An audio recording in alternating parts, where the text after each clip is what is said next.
How long? Am I going to live?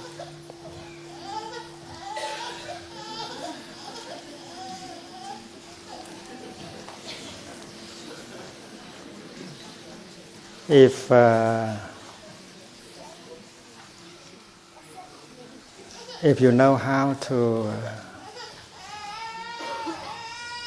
meditate, if you know how to look deeply into everything,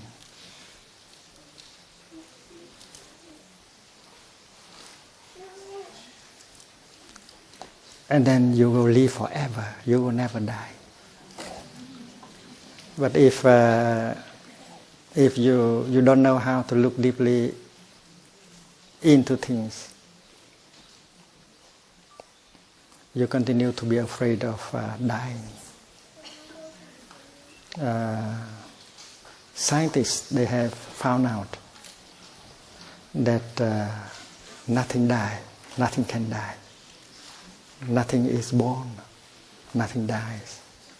There's a French scientist whose name is Lavoisier.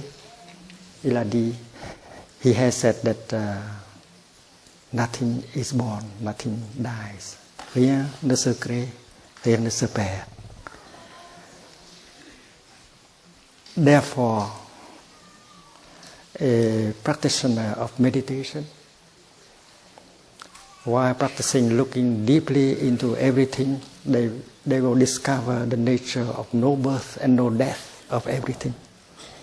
A scientist also, if a scientist look deeply, and then she will be able to see the nature of no birth and no death in everything. And when we have seen the nature of no birth and no death, we are no longer afraid of dying. Okay. You know, children, they ask very philosophical questions.